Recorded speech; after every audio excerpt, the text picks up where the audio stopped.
Welcome back to another weekly episode of the SandSport Engage show. Once again, you'll be seeing your two favorite faces hosting, and my name is Sips, and joining me today is Marsh. Marsh, how are you doing, man? Oh man, I'm doing very good. Spiritually, mentally, fantastic. I think my body's still recovering for a very long weekend. yeah, quite a long one there, but yeah, doing quite well, and had a nice resting weekend.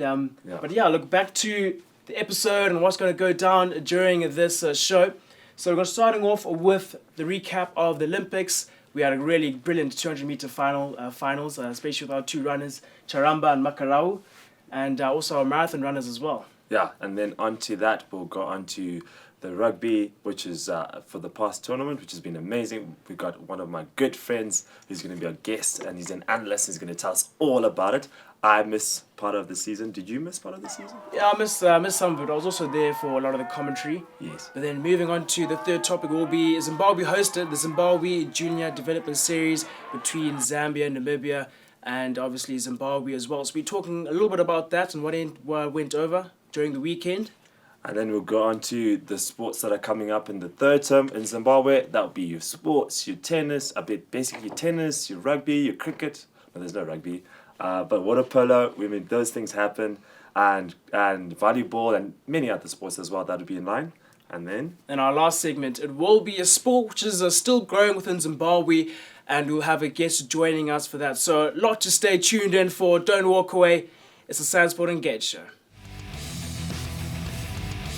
Welcome back to SandSport Engage. And now as we look to really dig into what we're discussing in this segment and throughout this show, we now look to the Olympics, the Paris Olympics, a brief overview, how Zimbabwean athletes did. And joining us will be a special guest. Really, he's a man of many talents, commentary, sports analyst, also does a little bit of radio work on the side, but it is Ruimbo Chakureka. Ruimbo, good to have you on the studio. Thank you so much, Sips. Honored to be here. I mean, it's been a while since I've been on the set. Marshall, obviously, we continuously share the mic in many different fields of sport that we do commentary in. But I think Paris 2024 Olympics were quite amazing, actually. Exciting. Before we jump onto that, tell us about Mukundi, my good friend. All right. So this was actually for her third birthday. We all dressed up with her mom, and we also got a T-shirt done for her as well. Yeah. So this was when she turned 3. Of course, she's now 5. So if I was to say she's 3 again, I mean, she would have my head, believe me, on a platter. But my daughter, my eldest daughter, getting to introduce her to sport as well. I mean, she's been following Dad every time he does commentary and things like that. And then she'll be like, Dad, I just want to be like them. I want to be like them. So we're getting to introduce her to sport now. Wow, amazing. Great. Well, we've got a great proud father moment. But now, Ruby, get back into the episode. Let's look a little bit more recently. That 200-meter final, that was great. Makarau and Charamba did us both proud 6th and 8th overall in the finals of the 200 meters. It's good work. Yeah, great work from both individuals. I think let's put things in perspective for those that will be like, they should have gone for the medals and so on. First and foremostly, Makanaka Charamba as well as the Tapiwana She Makarau are among the top 8 fastest men in 200 meters. Let's put that in perspective. Yes. There are many others that would have hoped to have been in his place. The likes of Andre de Grasse. He's a former Olympic medalist in that particular event. Yeah. He wasn't there, but Makarau was there. Charamba was there. So that's the most important thing to look at. And then secondly, they are still in university and still going about their collegiate scholarships in order to develop into professional athletes. So you're talking about university students that were racing against professional athletes, and they did well. Wow, absolutely phenomenal. I'm with you on that. I look at it as, we saw an interview about some of the guys, and I was like, yes, they got there. But the guys were like, we're just so happy to be here. I'm like, no, we can say that as Zimbabweans. Come on, we've got some people in there. But for them themselves to be in that mindset of, no, we should be running for medals. Even if they're there, we can say that as a supporting crew. But how important is it for them to get that focus? I think it's key for them to get that focus. podium performance requires a certain mindset. I think the Usain Bolts of this world, the Shelly-Ann Fraser Prices, let's go even to the Kenyan runners, Ugandan runners, Ethiopian runners. It requires a certain mindset that I am here and I'm here to win.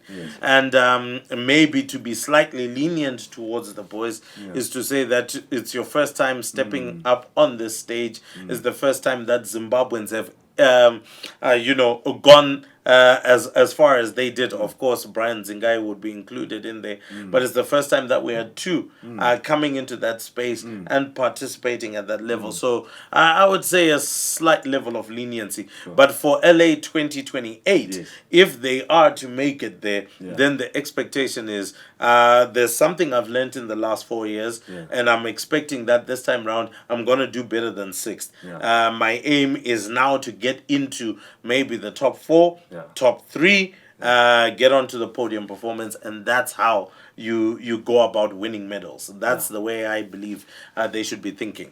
Wow. And although we didn't win any medals, but first place and the gold medal was at Tebogo. What a well-run race, and obviously from Botswana as well. It's a really good step forward, especially in the sprinting facility for Africa. Normally it's been dominated by America or Jamaica, but it's really good to see Africa coming forward in that sprinting world. Definitely. And I think we have to honor those that laid the groundwork in the likes of Frankie Fredericks. I mean, way back in Atlanta, 1996, he was able to win a silver medal, bronze medal between the two, and he was Namibian. He carried the whole flag for Africa when it came to sprints for a very long time before others began to step in and so on and so forth. So I would say first and foremost kudos to them for setting that platform, and then ultimately for Tebogo to be able to come and win that medal. I think it's a phenomenal moment for Botswana and for Africa in its entirety. But let's not forget, it is a deliberate effort that has been put in place by Botswana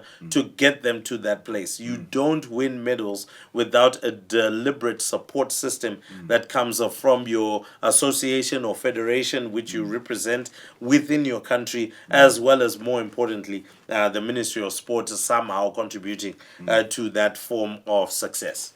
Yeah. Absolutely amazing. I mean, we got to look at Tebogo. Gotta give it to him. Love it. Being Southern African, I know everyone keeps bringing up African. We're so proud of the African thing, but I realize from a functionality point of view, right? It's so good to see so many Southern African teams and sports doing well. Competitors with the South Africans coming second in the 100 meters sprints, beating the Americans.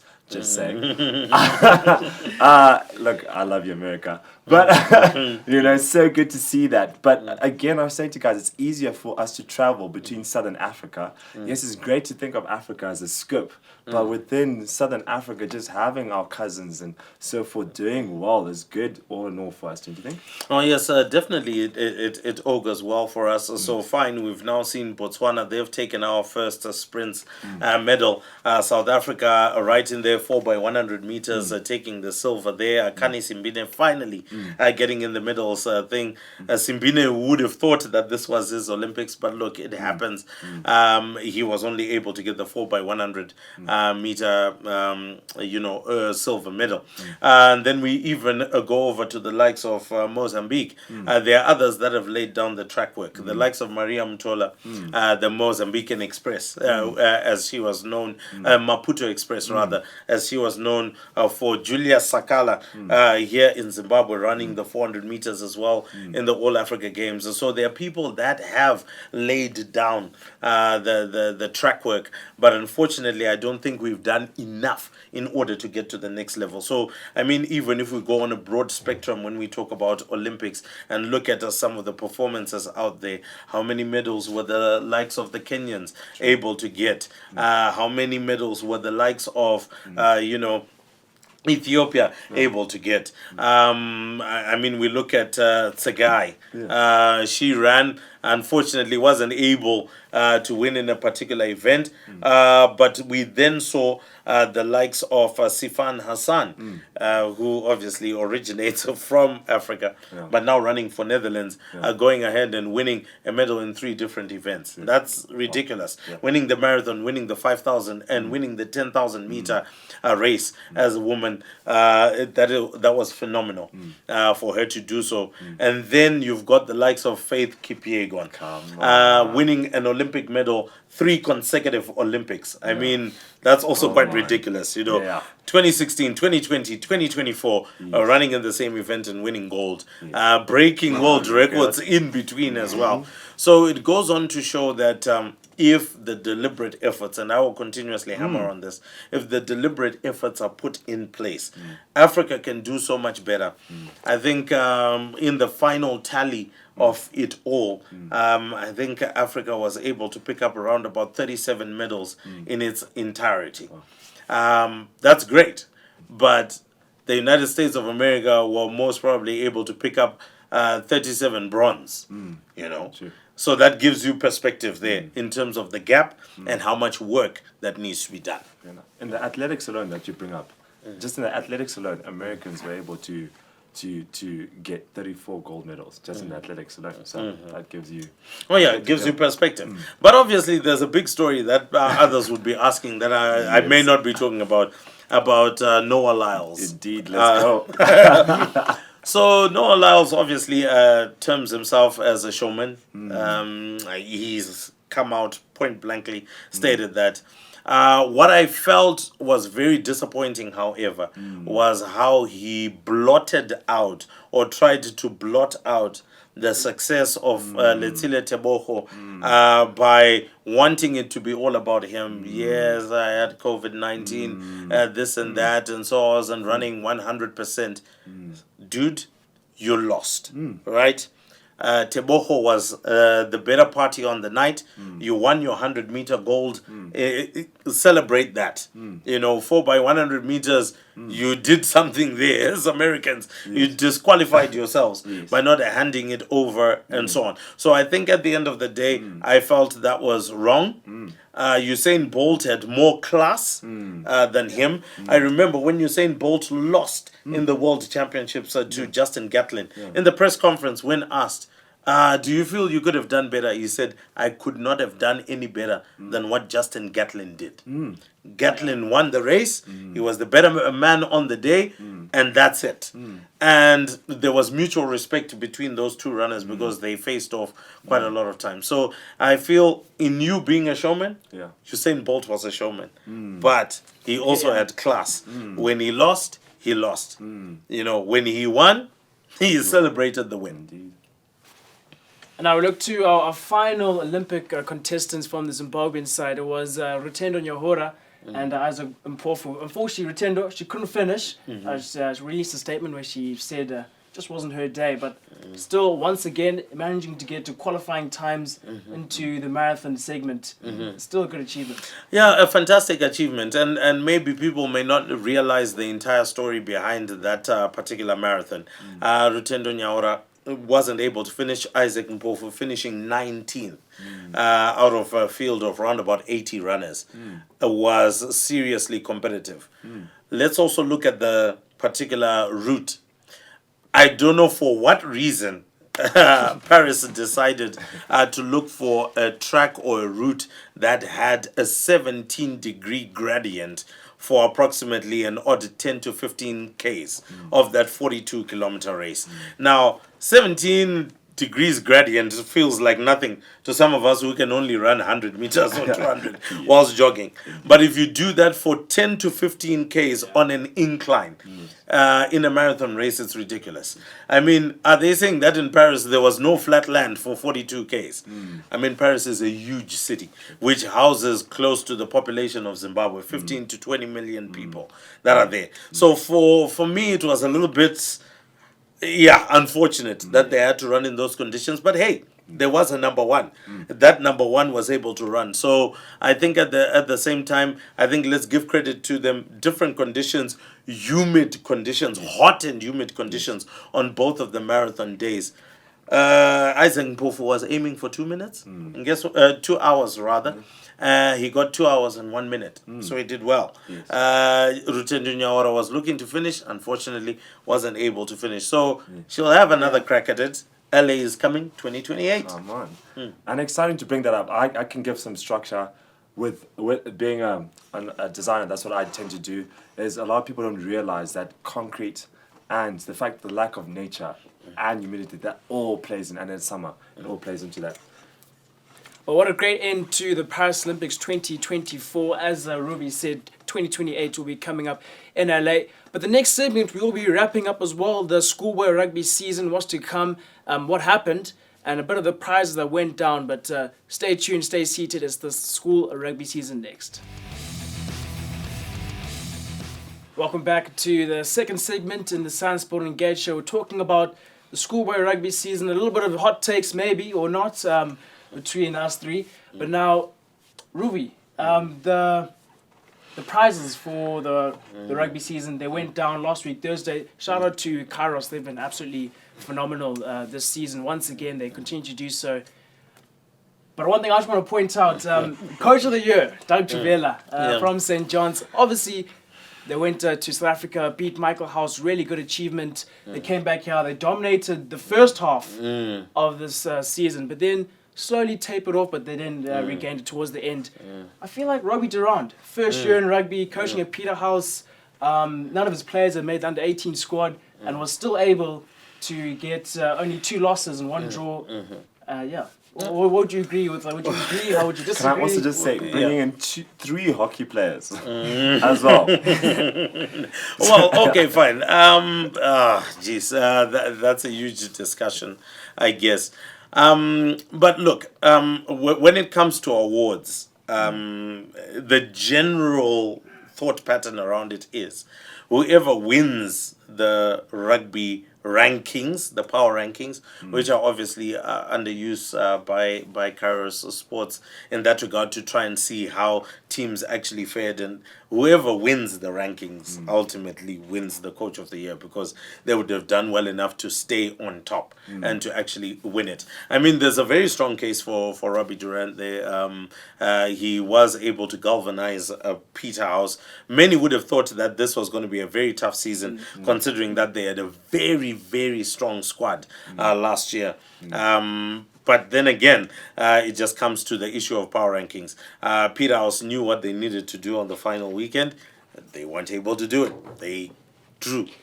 Had they won, most probably they would have actually jumped on top of everybody and went on and won the rugby rankings, and maybe Robbie would have won it. So that's the only excuse. But I do know Robbie is watching this one and saying, dude, don't you have my back? I do have your back, but I think we also have to give kudos where it's due. I think Doug Trevela and his technical team did a phenomenal job this particular term. You spoke about St. John's tapering off. I actually don't feel like they really tapered off. It was just the demand of having gone on 2 tours, and then you are coming in, and then you have literally 8 or 9 of your players going down to Craven Weekend. You're still expected to deliver on that level, and I think they did well enough to hold out in that regard. I think, look, to be honest, to be on Doug's side, Robbie, I do love you too. I mean, that St. John's team, the few times that I saw them play at the beginning of the season and at the end of the season, was just phenomenal to watch. The cleanliness of all the plays, the scrums, the backline moves, everything was just so clean. The technicality was just beautiful to see, and definitely set the bar high for Zim rugby going forward, and school rugby in general. So. Oh yes, I 100% agree on that one. I mean, when you look at it overall, which is what I would want to now actually go into, overall, schoolboy rugby in Zimbabwe really developed.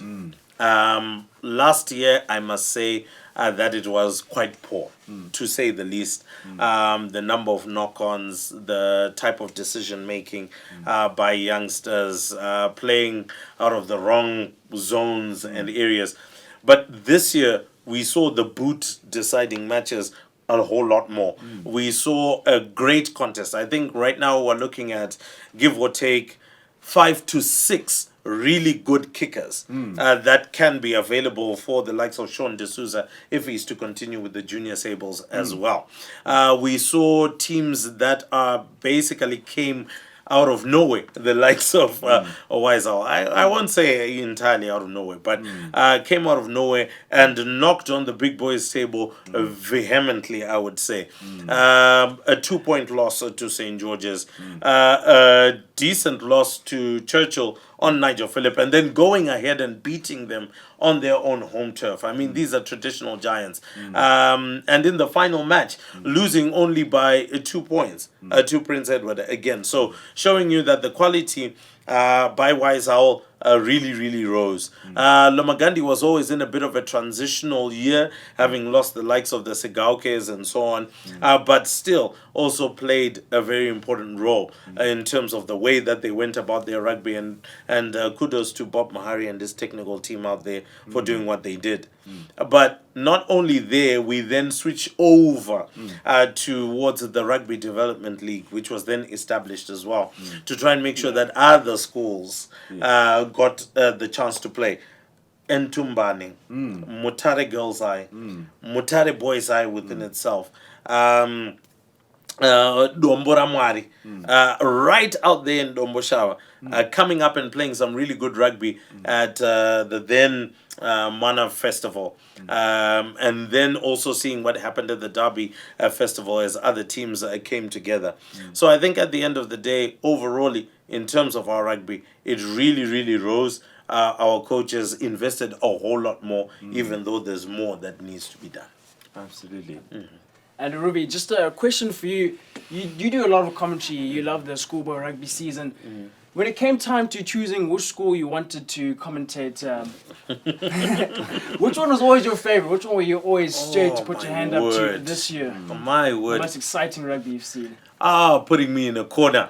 I love you all. I mean, I love you all, guys. I love you all, guys. But look, I think Johns was right on top of the pile because of the way they were clinical. I think Marshall already mentioned it. But talking about another team as well, which really got their act together and were a solid unit, was St. George's. I have to say, Ricky Chiringene put out a fantastic side. And what is... what I'm afraid of, though I'm actually gladly afraid of, is the fact that St. George's will be playing the same way next year. Why? Because they are retaining the bulk of that squad, only losing, I think, approximately three to four boys from that squad. A lot of them were lower sixes, and some of them even form fours in that electric backline. So you can imagine what it's going to be like next year. I know St. John's are going to be losing quite a significant number, but nonetheless, they've still got youngsters who are going to remain and who are going to carry over. So I think every time, whenever we were going for commentary, it was always going to be either a John's match or a St. George's match. I think this year, I'm choosing my words carefully because I love them still. I felt Falcon College could have done a bit more. They had all the armory and arsenal in terms of players to have had a better season, but unfortunately it didn't quite work out in that manner. And of course it wasn't helped by then unfortunately losing Aidan O'Donovan in that unfortunate accident which they had. But we hopefully will see a Falcon rising out of the ashes again next year and doing well. Same for Peterhouse as well. I felt that they were generally getting most of their basics right. In terms of being an electric side, I really don't think so. I think that's something that maybe Robbie Durant will want to try and work on as he goes into more and more of those seasons ahead. It's exciting that you do bring that up because I look at the schools, both Falcon and Peters that you brought up. Obviously, I like them boarding schools. I think they're amazing schools. We all have our favorites. He had to say that one. Yeah. An old We all have budgie. our favorites. But looking at it, what intrigues me, I think, about both teams, I know with Peters they're losing a few also seniors there, and the same thing with Falcon, also losing a few seniors there. So they're also our team, hopefully, with the lessons that you've said, that they've learned from this year, will also give us a good season of rugby next year. Oh yes, but not only talking about those ones, because there are others as well that are really working hard and that also do deserve some level of commendation.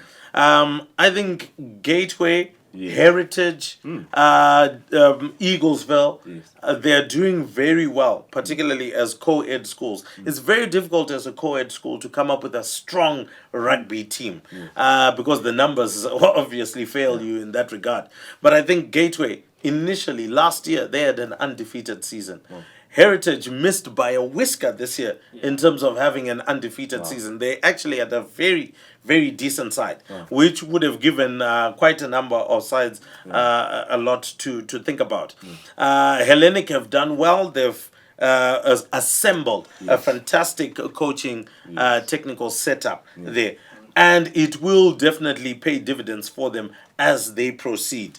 I think this year maybe they had a little bit too much in terms of big boys on their plate. Sometimes when you have got too many big boys, you end up losing fixtures more and more, other than actually having maybe a decent season which you could have had. So I would recommend to Hellenic to maybe cut down on some of the bigger fixtures, get to some of the co-ed schools, and then play against those. Build up that level of confidence over 1 or 2, 3 seasons, and then be able to come back to the big boys table. That's what Wiseall did. That's what Lomagandhi did. Lomagandhi had tanked in rugby for quite a number of years. They decided to play within the co-ed setup. Once they dominated that space, they then came onto the big boys table, and look at how they performed. They beat Johns on home turf on Honeyfield when they had the likes of the Sigaukes. They were able to draw with Churchill. They beat Prince Edward, if I'm correct, as well. And they were able to even make St. George's pay a significant price as well in that time. So I think it's momentum you build into. So with that, I wanted to ask, which teams do you think were the standout team? So that's the team that was a breakout team that we see like expansion of rugby, and then B, which team do you think dropped the ball? Right, so it comes back to this. I think Wiseall tops the list. I think they've got a fantastic rugby program, and watch out for them next year. Exciting. They are going to be serious news next year. In terms of dropping the ball, I think Hillcrest and Cow College top my list. Hillcrest and Cow College have really, really struggled.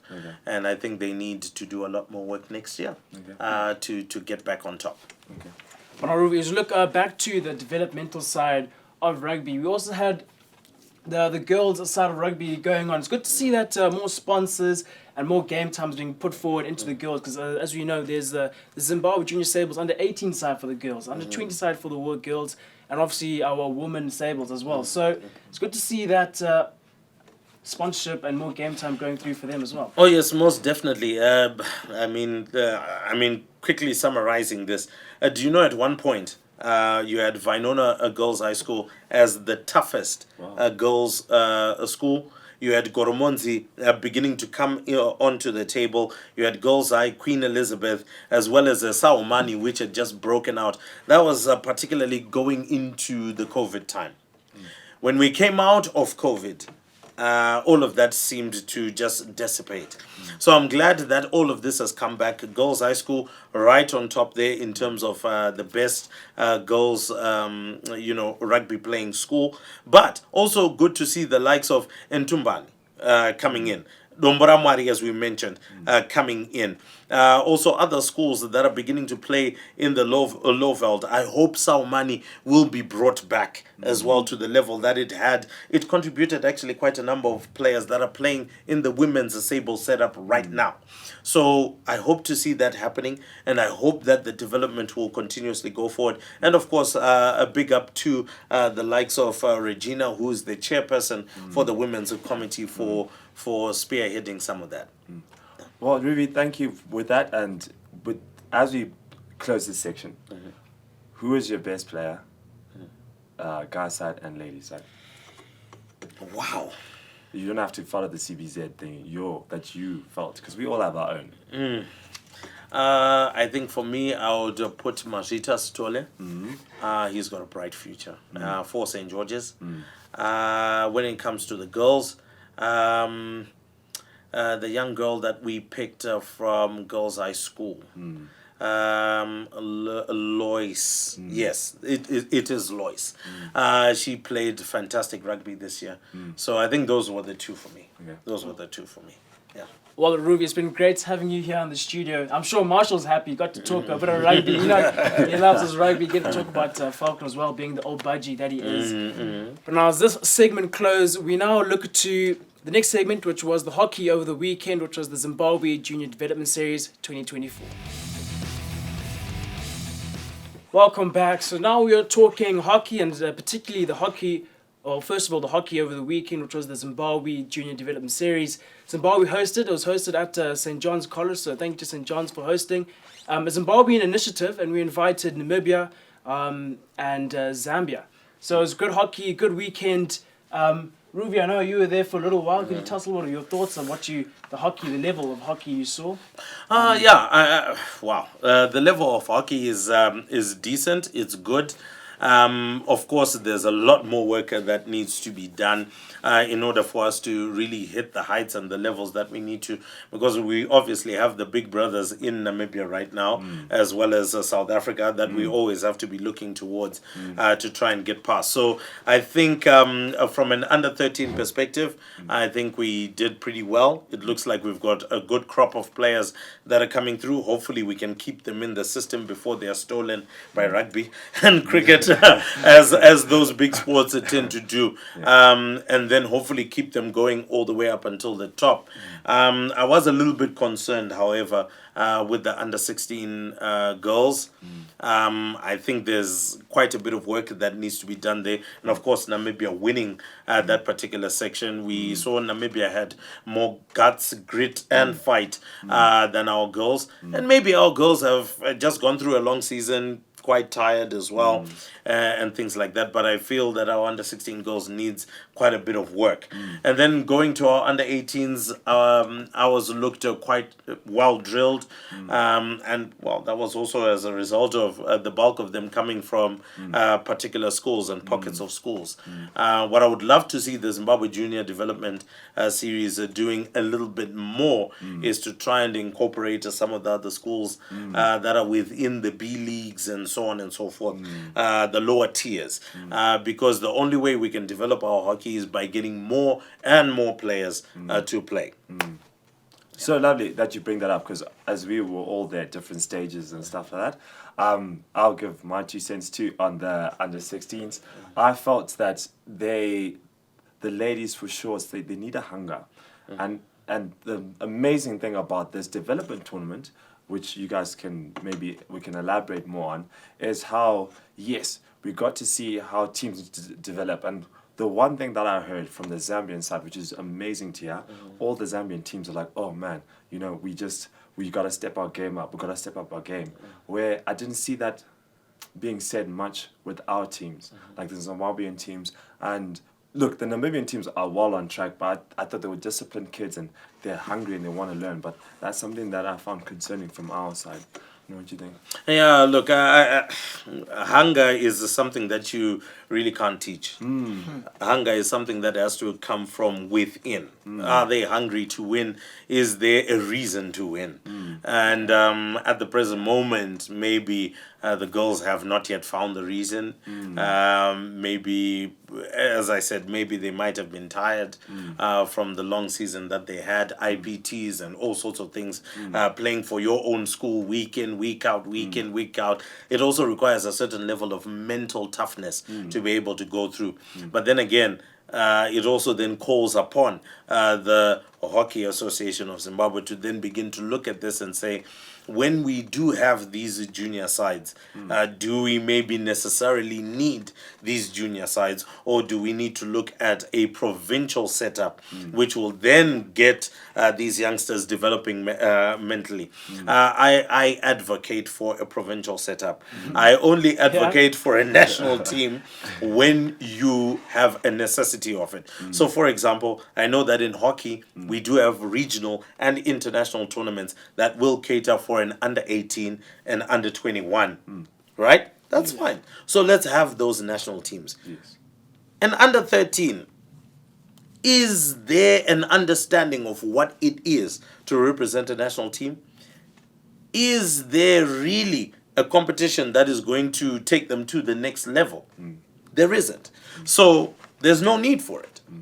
Let's go provincial. Let's get people playing for the match with. The IPTs are dope as they are, fantastic as they are. Why? Because it pushes and forces every single province to develop hockey within their own system. Another issue again is the variances in skill level that is there. So you'll find others are struggling to play on the AstroTurf. Why? Because I play 3/4 of my hockey on grass. Yeah. I then only get to meet the turf when I come to play St. John's. I meet the turf when I go to play Peterhouse. I believe Falcon is working on a turf as well when that happens. But I believe Falcon already plays at Kumalo Stadium, which is in good condition. So that variance in terms of skill level then shows up at the international level. There are things you can get away with at a school level that you cannot get away with at international level. And we saw some of those things. I think we were commentating with Marshall at that time. So those are some of the aspects that then contribute to the mental toughness, the skill level, and things like that, and competitiveness ultimately. I want our under 18 girls, our under 21 girls to get past. It was great for us to have been to have participated at a World Cup. No, let's go past the group stage. Let's not play for the plate or the bowl. No, let's proceed. Let's beat the Netherlands for once. Yes. Well, Netherlands has got its work, sorted out. Yeah, so it's one of those things that I'm saying, and I'm saying this out of the passion in my heart that I believe Hockey Association of Zimbabwe can do better in that regard. Let's have our provincial setup. Even at under 18 level, let's have our IPTs. Yes, we play that particular tournament, but they now need to play in a league format. Okay. Mash West plays Matland in Matabeleland. Mash West plays Manicaland in Manicaland. And Manicaland as well travels to Mash West. That is how we create enough hockey time and ultimately up the competition amongst our teams. That's me. Okay. I like that because, look, beautiful weekend of hockey, the intensity, but I'm glad that you alluded to that because the hockey, the Namibian boys, even though they lost, by far the technicality and the way they played was just phenomenal. I think on the final day, both our under 16 gentlemen and under 18 gentlemen and also under 18 ladies, we give that to you. We did step up, and I think the pressures of the long tournament really got in there. Obviously, with families and stuff screaming on the side, that was a different dynamic for Namibian, families. But definitely, when you look at the composure, the control, I realized we shouldn't be okay with just winning, but actually, because look, Namibia is there, but let's get in South Africa, let's get in a few more teams that can really challenge us so that we can see the level that we need to be at. Because I think we did job. It's like they listen to, I think when they're watching over the videos, it's like they listen to us giving our observations, then they put that into check. But then I was like, okay, that's one step. That doesn't help the overall game for it. So with that, who are your players? Who do you think were your players of the tournament from the under 16 level, if you can remember, gentlemen, and also under 18 level? Under 16 level, I did feel particularly playing within defense. I believe I saw Caitlin Buerinofa. She was very good for me. And I think she played a very decent role. Things could have been a lot worse at times. But she played some really, really good hockey. At under 18 level, I think there's stardust everywhere. When you look at the girls' side, I think you've got Sophia Savo. I love the way she drives with the ball way up the pitch. And then you've also got Manyonga, Chido Chashe Manyonga, really great work within the middle of the park, does so well in that regard. I mean, you've got Emma Riley as well, doing pretty well in terms of how she does things in the middle of the park. In terms of the wing side, Nyasha Vute from Peterhouse. I remember watching her during the Golden Girls, and I was like, she also exercises a whole lot of control when she comes down the left-hand side. But you cannot miss out Tadiwa Mnyawarara. Oh, my word. She's a feisty little winger, and she's got guts, she's got impetus, and more importantly, she's got a very skillful left hand. The way she's just able to get past players, I think she does so well in that regard. So those are the ones that I do remember. From the under 18 boys, well, I'll leave that one to Sips. Oof, I don't know, Ruby. There are quite a couple of names, but for me, just a player who's really stood out throughout the season was Ethan Ridley, the really good drag flick, and he also helped St. John's a lot, but also Zimbabwe. That's just the name I can think of. But before we wrap up this segment, as we turn our attention from the juniors more now to the seniors, later on this August, Zimbabwe will be hosting the qualifiers for the Africa Cup Nations. Eswatini, Zambia, Mozambique, I'm pretty sure, will be coming through. What are the prospects looking for Team Zimbabwe as we try and qualify for the Africa Cup Nations? Well, look, I want to be honest with you. Zambia is doing well in its development. Just to give you a bit of perspective as to what Zambia has done. Zambia went and built an AstroTurf, also with the assistance of the International Olympic Committee. They went and built an AstroTurf right smack dab in the middle of a high-density area. And what they've done is they've just said hockey sticks in a washing basket, hockey balls there, coaches watching, come off the street and start playing hockey. That has aided their development, and I think we've now seen that in some international series where we've been inviting Zambia here, it's now ended in draws. Yet, in years gone by, just maybe an odd 7 or so years back, when you would invite Zambia, you would be expecting to clap them 7-0 or whatever. Now it's ending 2-1, 2-2, us losing to them, winning against them, and things like that. It shows how far they've come. So I'm a little bit touchy on them, but I think the ladies have got a fantastic chance of being able to go past in that particular series and being able to qualify for the African Championships. Exactly. So now that brings a close to the segment and the second term sports, but still a couple more segments to go. Next segment, we were talking about third term sports and what is to come next season. So now we look to our third term sports and what they are to bring. It's always an exciting term. Yes, there are a couple of exams which get in the way, but the first half of the term is definitely exciting. What's always good to start off the season, especially on the cricket side. We'll start with the cricket. The Georgians smashing T20, always exciting. A couple of schools have come down from South Africa, St. Andrews, and last year we had the Namibian school, and the development side from Durban. So Georgia T20, always good? Oh yeah, definitely always good. I mean, I've always wanted them to expand the tournament, but it's good as is, because the quality of competition is great. If there's a school that's wanting to prove a point, I know it's Wiseall. Wiseall had a cracking tournament last year. Unfortunately, couldn't make it through to the final, all on run rate. So Peterhouse and Hellenic then made it through, and they also gave us a very fantastic final, which had to go to a super over as well. So I think Georgia's T20 smashing cricket is going to be really good this year, and we're looking forward to that. But I think more importantly as well, we've also got Rams T20 cricket, which happens at St. John's College. Clifton College is a permanent feature now, really, at the John's T20 cricket. And many of the other local schools will be there. A little bit disappointing to see the likes of Churchill my school. Yeah. Not being able to perform at the levels that they used to. Yeah. But it's going to be good to see how all these other schools match up and, size up for these ones. Yeah, no, absolutely exciting, as we said. Cricket, all in all, as we know, is a passion around the country. It's good to see it growing. But man, oh man, I can't wait for the days when even the rural areas now pick it up once again and also produce some quality cricketers. And then moving on to water polo, Crusaders Shield and Warwick Smith Shield. Come on, respective places. Which teams are we? Do we think are going to be the ones to watch out for? Ooh, wow. That is tough. Crusaders, particularly last year, I had given Hellenic and Peter also did pretty well. I had given them a chance, but then CBC just showed exactly what they're made of.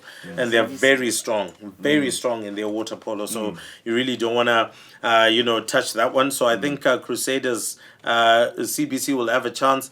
I'm sure Hellenic will want to put in a shoulder or an elbow right there.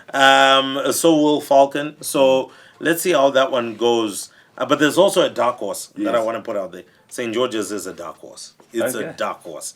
I think St. George's actually got all the way through to the semi-final and lost to CBC before the final. Okay. Look, having watched the water polo this year so far, they'll have to pull out something. Because, again, I was looking at CBC, I was like, phenomenal. Hellenic is so frustrating because Hellenic, on paper, has got the individual players are all water polo players. When you look at it, it's like, wow, this team should be phenomenal. And then, but we've seen that teams like St. John's and CBC have come together. It's a team effort. So I wouldn't also count as St. John's. The reason why it's intriguing, I'll say one of those three teams is because it's exam season. So we do know that commitments change with in and flow. So CBC's got a very young team. Most of them from 4s and lower 6. So yeah, we'll see how that goes. We'll see.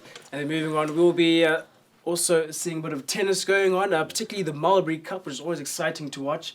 Hellenic is still on the win streak. They've firmly got that cup in their grasp, but once again, another year for them to maybe lose, or maybe Chizzy will come to this year. And then finally, basketball. Lots of basketball happening around the Chiz tournaments for under 13 and 14 and 15. So it'll be good to watch out for. Oh yes, there are major rivalries that we'll be expecting there. The likes of St. George's versus St. John's, definitely big on that one. But one of the teams that really surprised me, particularly in the first term this year, and I know they're going to be coming very strong, Watershed. Wow. Watershed played some really good basketball. It was a very controversial match. I think we all saw that one on social media between Watershed and St. John's. Clock freezes, we go into overtime. But anyway, that happened, and that goes. But Watershed have got a really good basketball program, so I'm looking forward to them coming in and maybe causing a couple of upsets there. Peterhouse also tends to come quite strongly in terms of their basketball. So let's see how it all goes. Let's see, but that is this segment here. But now, previously I did tease a little bit of a sport, which we'll be producing to you. But coming up now is the foot golf. Welcome back to the final segment of SandSport Engaged. And I will look to a bit more unusual sports, sports which is less known in Zimbabwe. It is a foot golf. And obviously to do so, we've brought an expert with us. It is Daniel. Daniel, how are you doing? We're happy to have you in the studio. Thank you, Sips. Thank you, Marshall. My name is Daniel. I'm going to talk about foot golf, Zimbabwe Foot Golf Association. As the name suggests, the sport involves combining football skills and golf skills. So in Zimbabwe, it started last year. It was introduced by none other than Mr. Daniel Kuwengwa. Is the interim chairperson, interim president of Zimbabwe Foot Golf Association. So there are some structures from national to provincial to district level. I am also the secretary for Glenville Fagosi Foot Golf Association. Yeah. So yeah, just to stop you right there, Dan. Are there talks of maybe bringing foot golf into the school system, like get a couple of schools playing it, or is there a league maybe you want to start within the foot golf? This is a new sport. So we are trying our best to introduce to Nash as well as NAF. Because foot golf starts from 4 years to any age level. Saka tukuti vana vemaprimary schools, they've got their package. Vanhu vachikura vari kumasecondary vane matambiro avo, then also to incorporate vabereki, even the community, tikuita kuti foot golf inge ichizikanwa. Okay, and then what places are there, is foot golf? Where can people play it right now? Like if they want to get involved, where can they play foot golf? In schools, we are trying to improvise, where we use the soccer pitches as well as the rugby pitches. But we want it to tikutamba ma golf courses, especially muno mu Harare. Tine Chapman, tine Aspindale. Saka ma golf courses ndio atiri kushandisa kuti vanhu tikuti vanhu vemucommunity vauye tiedze kushandisa ma-communities wawo kuti te spread out the foot golf kune nzvimbo dzakasiyana siyana. At national level, pari kuitwa ma introductory courses in every province, even kuma districts as far as Gokwe. Vanhu vasvika kwese ikoko vachiintroduce foot golf. So Daniel, how did you fall in love, or how did you come across foot golf? And you said you're on the board for the Zimbabwe Football Association, Foot Golf Association. Right. I was a soccer player. I was also a badminton player. Oh. So when I saw this advert from Mr. Kuengwa about foot golf, I wondered what kind of sport is this. So I decided to join in. The vakaita training course yavo pa Belvedere Teachers College last year. We went there. Were not very many, that a few, but patakadzidziswa my concepts achona. I was so much interested. Unlike soccer, this is a non-contact sport. So even those with disabilities can also play. Wow. So everyone is incorporated. Saka yakandinakidza kuti I segregate. Even vane matumbu, those ones with the bellies can also play foot golf. So I was interested. Okay. I like that. So then, just before we wrap up, one final question from us would be: how does the scoring system work? Is it similar to golf, or Can you come again? how does the scoring system work for golf? Is it similar to golf? Because like I play golf, so I'm thinking you're doing the same thing, or look, I've got no footwork myself. Okay, thank you. Yeah. In foot golf, Yeah. we've got my scorecards. So the lesser kicks you have, then you become the winner. Okay. So let's say if it is a 3-par or a 5-par, when it is a 3-par, you have to score your goal within 3 kicks. Okay. But you can overlap by 2. Okay. So you can have 9 holes or 18. So we'll be compiling scores. So it's like golf. Yes, it's like golf. But at the end of the session, Yes. the one with with less kicks Yes. is the winner. Okay. Yeah, So exactly winner. like golf. Yeah, Thank you so much for the elaboration. Yeah, thank you. Well, Marsh, I know you said your footwork skills aren't the best, but I'm telling you, that golf swing of mine with that drive shot, it's a little bit dicey, so maybe I need to give foot golf a chance. But Daniel, thank you for sparing some time for us, coming to explain to us what foot golf is, and hopefully we'll see you again soon. But that is it for this week's SandSport Engage show. We've loved having you, and we'll see you next week for the next episode.